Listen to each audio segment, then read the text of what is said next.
मामला बड़ा भी था और छोटा भी। देवेंद्र जी की दृष्टि में तो यह कोई ऐसा मामला था ही नहीं जिस पर ध्यान देने का कष्ट करते, लेकिन उनके बेटे तुषार के लिए यह जीवन का अहम प्रश्न था और सुधा जी के लिए यह एक ऐसी विडंबना थी जिसे जीते हुए उन्होंने सालों व्यतीत कर दिए। वे पिछले कई सप्ताह से महसूस कर रही थी कि जब से उनके पति देवेंद्र जी नौकरी से रिटायर हुए हैं, तब से घर का माहौल उखड़ा उखड़ा सा रहता है। एक अनजाना सा तनाव घर के समूचे वातावरण पर छाया रहता है और छुट्टी के दिन तो ये तनाव और भी बढ़ जाता है।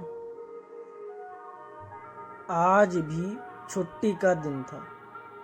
सुधा जी आज सुबह से मन ही मन प्रार्थना कर रही थी कि कम से कम आज तो घर में शांति बनी रहे, लेकिन उनके इस प्रकार प्रार्थना करने से अगर कुछ होना होता तो बहुत पहले ही हो चुका होता।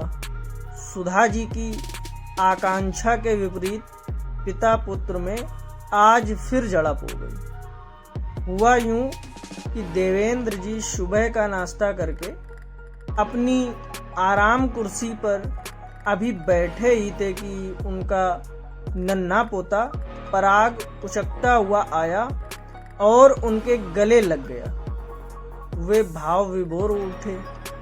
उन्होंने उलझते हुए पूछा, आज हमारा पराग सुबह सवेरे अपने दादाजी से इतना लाड़ क्यों कर रहा है?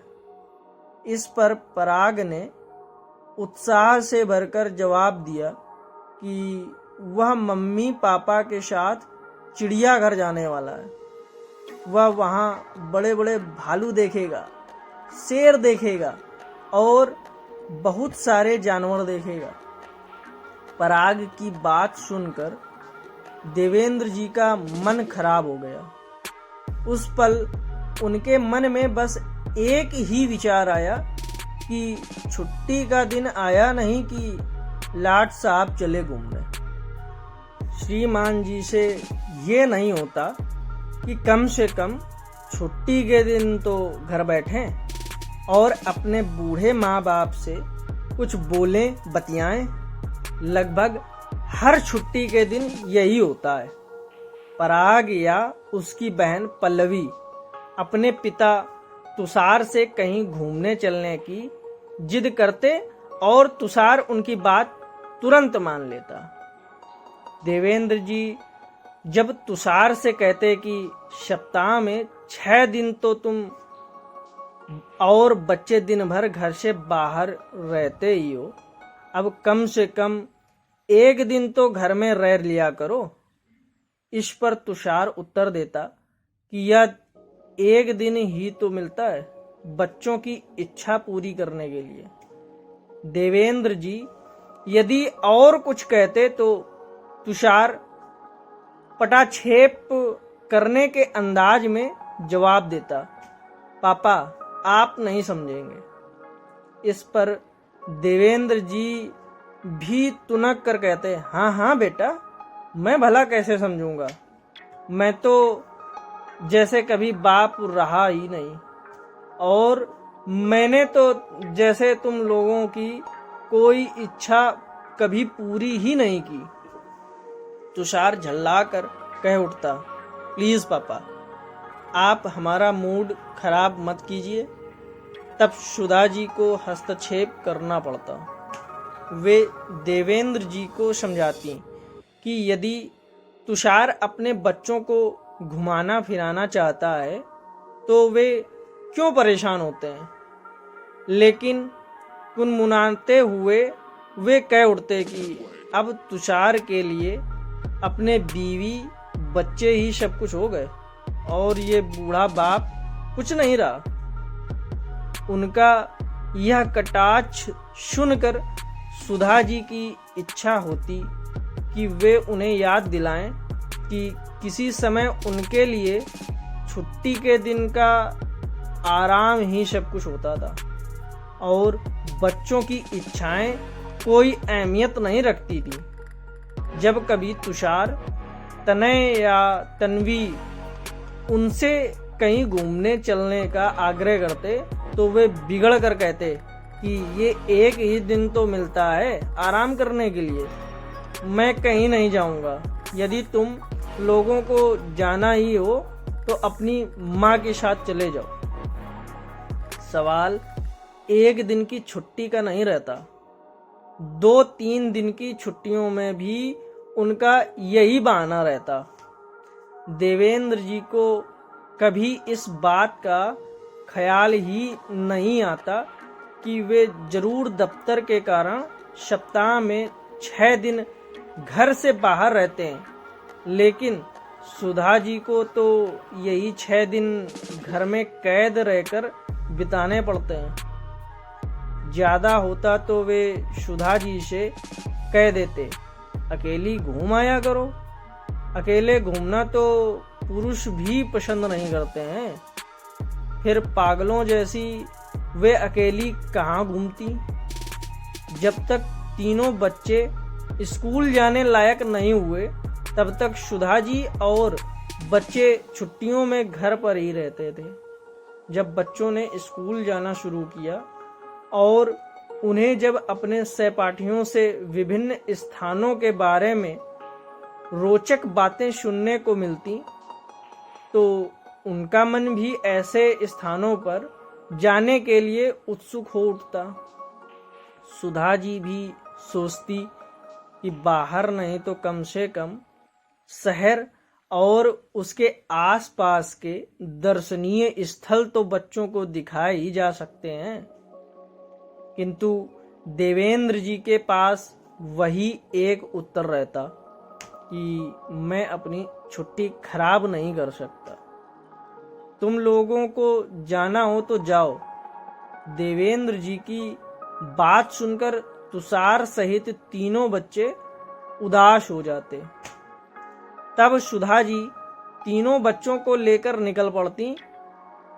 बचपन की यही फांस तुषार के मन में कुछ इस तरह चुभी कि शायद उसने बचपन में ही प्रण कर लिया था कि बड़ा होकर वह अपने बच्चों की इच्छाओं की अवहेलना नहीं करेगा, फिर चाहे उसे छुट्टी के दिन घर में रहकर आराम करने को मिले या ना मिले। माँ ने भले ही साथ दिया, लेकिन छुट्टियों में घूमते फिरते समय अपने पिता की अनुपस्थिति उसके दिल को हमेशा सालती रहती। आज यह बात उसने देवेंद्र जी से लगभग कह डाली। तभी से वे बहुत उदास थे। सुधा जी तुषार के मन की इस फांस को जानती थी, किंतु उन्हें लगता था कि वे इस बारे में देवेंद्र जी से कुछ बोलेंगी तो उन्हें बुरा लग जाएगा। मगर आज देवेंद्र जी के चेहरे की उदासी इतनी गहरी थी कि उन्होंने उसके बारे में उनसे खुलकर बात करने का फैसला कर लिया। वे जैसे ही देवेंद्र जी के निकट पहुंची, वे आहत स्वर में बोल उठे, अपने बच्चों के लालन पालन में मैंने कहाँ कमी रखी सुधा। इस पर वे बोली, अपने बच्चों के लालन पालन में आपने कोई कमी नहीं रखी, लेकिन उनकी बाल सुलभ इच्छाओं की अनदेखी अवश्य हुई। आपको तो गर्व होना चाहिए कि हमारा बेटा तुषार हमारी गलती को दोहरा नहीं रहा है। देवेंद्र जी एक पल को चुप रहे, फिर उन्होंने सुधा जी की बात स्वीकार करते हुए कहा, तुम ठीक कहती है, लेकिन ये गलती हम दोनों की नहीं, सिर्फ मेरी थी और आज मुझे अपनी उस गलती का एहसास हो रहा है जिसने मुझे आज अकेलेपन के दरवाजे पर ला खड़ा किया है। इस पर सुधा जी मुस्कुराती हुई बोल उठी, लीजिए ये आपकी दूसरी भूल होगी जो आप सोचेंगे कि आप अकेले हैं। अरे मैं आपके साथ हूँ, बच्चे आपके साथ हैं, बस जरूरत है तो इतनी कि अब आप भी हम सबके साथ हो लीजिए। सुधा जी की बात सुनकर देवेंद्र जी ने पल भर विचार किया और फिर बोल उठे, तुम ठीक कहती हो सुधा। जाओ तुषार से कह दो कि हम भी चिड़ियाघर देखने चलेंगे। पता नहीं कैसे उन्हें पराग ने यह बात सुन ली और वह खुशी से चिल्लाने लगा, हुर्रे! दादाजी साथ चलेंगे, दादाजी साथ चलेंगे। ये सब देख सुनकर सुधा जी ने चैन की सांस ली और बोली, चलो देर से ही सही, इन्होंने सच को स्वीकारा तो। यही जीवन का यथार्थ है। कई बार जिन बातों को हम अपने जीवन में महत्वहीन समझकर अनदेखा करते चले जाते हैं, वही बातें हमारे ही जीवन में हमें महत्वहीन बनाने का षड्यंत्र रचती रहती हैं और हमें पता भी नहीं चलता। वे अब आश्वस्त थीं कि अब किसी भी तनाव या टकराव के बादल उनके घर पर नहीं छाएंगे और पिता पुत्र भी आपस में मिलजुल कर प्यार से रहेंगे। दोस्तों, चैनल पर अगर पहली बार आए हैं तो चैनल को सब्सक्राइब कर लें और अगर आपको ये वीडियो अच्छा लगा है तो लाइक, कमेंट और शेयर भी कर दें। धन्यवाद।